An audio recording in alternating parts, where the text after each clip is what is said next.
మహాదేవుడును మన రక్షకుడైన యేసుక్రీస్తు ప్రభువారి అత్యున్నతమైన నామంలో లైఫ్ చర్చ్ వైజాగ్ నుంచి మీకు శుభములు తెలియజేస్తా ఉన్నాను. ఈరోజు ఓ4 టుడే వాక్య సందేశంలోనికి మిమ్మల్ని అందరినీ ప్రేమపూర్వకంగా ఆహ్వానిస్తూ ఉన్నాను. ఎలా ఉన్నారు? అంతా క్షేమంగా ఉన్నారు కదా? ఈరోజు రాజుల మొదటి గ్రంథం 6వ అధ్యాయం 13వ వచనం చదువుకుందాం. రాజుల మొదటి గ్రంథం 6వ అధ్యాయం 13వ వచనం చదువుకుందాం. నా జనులైన ఇశ్రాయేలీయులను విడిచిపెట్టక నేను వారి మధ్య నివాసం చేసేదను. నా జనులైన ఇశ్రాయేలీయులను విడిచిపెట్టక వారి మధ్య నివాసం చేసేదను అని దేవుడు మాట్లాడుతున్నాడు. అలా నివాసం చేయడానికి దేవుడు ఒక స్థిర నివాసాన్ని ఏర్పాటు చేసుకోవడానికి సొలొమోను మహారాజుని దేవుడు ఏర్పాటు చేసుకుని దేవుని మందిరం కట్టించడానికి సొలొమోన్ని దేవుడు వాడుకున్నాడు. అసలు దేవుని మందిరాన్ని కట్టడానికి సమస్తము సమకూర్చాడు దావీదు. కానీ దావీదు యుద్ధముల చేత తన చేతులన్నీ రక్తంతో నిండిన చేత తన కుమారుడైనటువంటి సొలొమోను దేవుని మందిరాన్ని నిర్మించడానికి దేవుడు ఏర్పాటు చేసుకున్నాడు. అలా ఏర్పాటు చేసుకున్నటువంటి సందర్భంలో దేవుడు అనేకమైనటువంటి సందర్భాల్లో దేవుడు మాట్లాడాడు. నీ తండ్రి అయిన దావీదు అనుసరించినట్లుగా నీవు కూడా ఆజ్ఞలను అనుసరించి, దేవుని ఆజ్ఞలను అనుసరించి, ఆయన కట్టడలను, ఆయన నియమాలను నువ్వు అనుసరించినట్లయితే, ఏ వాగ్దానం అయితే నీ కొరకు చేయబడదో వాటన్నిటినీ నెరవేరుస్తానని దేవుడు వాగ్దానం చేశాడు. ఆ వాగ్దానాన్నింటినీ నేను స్థిరపరుస్తాను అని చెప్పి దేవుడు మాట్లాడాడు. ఆ సందర్భంలో దేవుడు మాట్లాడుతున్నాడు, నా జనులైన ఇశ్రాయేలును విడిచిపెట్టక నేను వారి మధ్య నివాసం చేసేదను.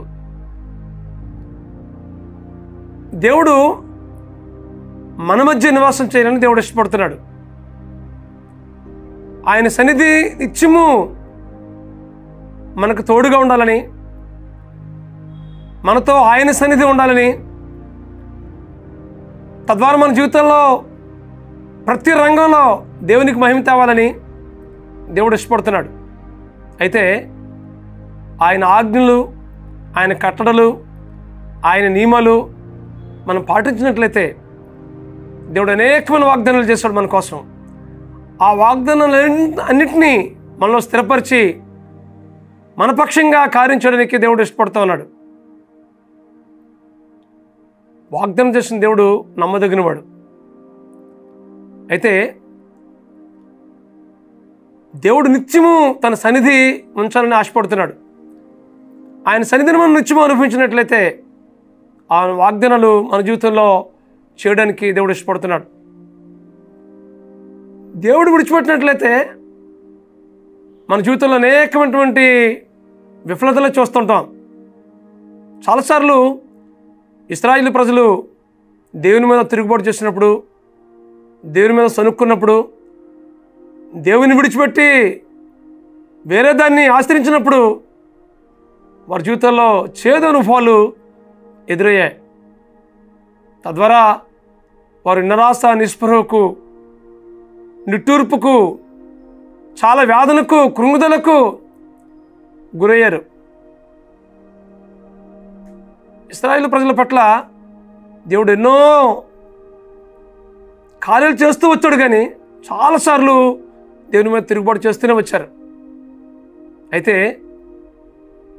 మరలా వారు దేవుని వైపు తిరిగినప్పుడు దేవుడు తన కనికరాన్ని చూపించి మరలా వారి పక్షంగా ఘనమైన కార్యాలు చేస్తున్నట్లుగా మనం చూస్తున్నాం. నా జనులైన ఇశ్రాయేలును విడిచిపెట్టక వారి మధ్య నేను నివాసము చేసేదనని దేవుని వాక్యం మాట్లాడుతుంది. దేవుడు మనం విడిచిపెట్టేవాడు కాదు. ఆయన ఇమ్మానుయేలు దేవుడు. ఆయన మనకు నిత్యము తోడుగా ఉండాలని దేవుడు ఇష్టపడుతున్నాడు. అయితే మన జీవితాల్ని ప్రభువుకు అనుకూలంగా, ఆయన చిత్తానుసారంగా ఆయన అధికారానికి, ఆయన ఏలుబడికి మన జీవితాన్ని అప్పగించుకుని మనం జీవించినట్లయితే మన జీవితంలో గొప్ప కార్యాలు చేస్తాం. ఈ వాక్యం ఉంటుంది మీ జీవితంలో. ఆయన సన్నిధి నిత్యము నీకు తోడుగొంచాలని, నీతో సహవాసం చేయాలని, నీతో అవినాభావ సంబంధం కలిగి జీవించాలని దేవుడు ఇష్టపడుతున్నాడు. నీ సమస్య ఎంత పెద్దదైనప్పటికీ దేవునికి అప్పగించినట్లయితే అటన్నిటి నుంచి విడిపించి నీ జీవితంలో జయమవడానికి దేవుడు ఇష్టపడుతున్నాడు. అయితే మన జీవితాన్ని పరిపూర్ణంగా సమర్పిద్దాం. ఆయన కట్టడలు, ఆయన శాసనాలు, ఆయన నియమాలు, ఆయన ఆజ్ఞల ప్రకారం మనం నడుచుకుందాం. తద్వారా ఆయన ఇస్తున్న ప్రతి వాగ్దానాన్ని స్వతంత్రించుకుందాం. మన జీవితంలో గొప్ప జయం పొందుకుందాం. నిత్యము ఆయన మన మధ్య నివసించడానికి మన జీవితంలో చోటిద్దాం. అటు కృప పరిశుద్ధాత్మ దేవుడు మీకు అనుగ్రహించి నడిపించును గాక. ప్రార్థన చేసుకుందాం. బ్రహ్మస్వరూపుడా, మహాకృపగల మా తండ్రి, ఇదిగో ప్రభువా, ఆనాడు ఇశ్రాయేలు ప్రజలతో మాట్లాడినట్టుగానే ఇదేనా మాతో కూడా మాట్లాడుతున్నా ప్రభువా. మా జనులైన ఇశ్రాయేలు ప్రజలను విడిచిపెట్టక వారి మధ్య నేను వాసం చేస్తానని సెలవిచ్చా ప్రభువా. మీరు మాలో కూడా నివాసం చేయాలని ఇష్టపడుతున్నారు ప్రభువా. మిమ్మల్ని కేంద్రంగా చేసుకుంటూ బ్రతకగలిగే జీవితాలు మాకు ఇవ్వండి ప్రభువా. తద్వారా మా జీవితంలో ఎదురవుతున్న ప్రతి సమస్యను, ప్రతి శోధనను మేము ఎదురుడి పోరాడగలిగే ఆత్మీయ స్థైర్యాన్ని మాకు అనుగ్రహించి తద్వారా మా జీవితం ద్వారా మీరు మహిమ పొందమని మీ నామానికే సమస్త మహిమ, ఘనత, ప్రభావాలు చెల్లిస్తూ మా ప్రభువును, మా రక్షకుడునైనా యేసుక్రీస్తు నామములో ప్రార్థన చేయుచున్నాం తండ్రి. ఆమేన్, ఆమేన్, ఆమేన్. God bless you friends. Have a wonderful day. దేవుడు మిమ్మల్ని దీవించి ఆశీర్వదించును గాక. God bless you.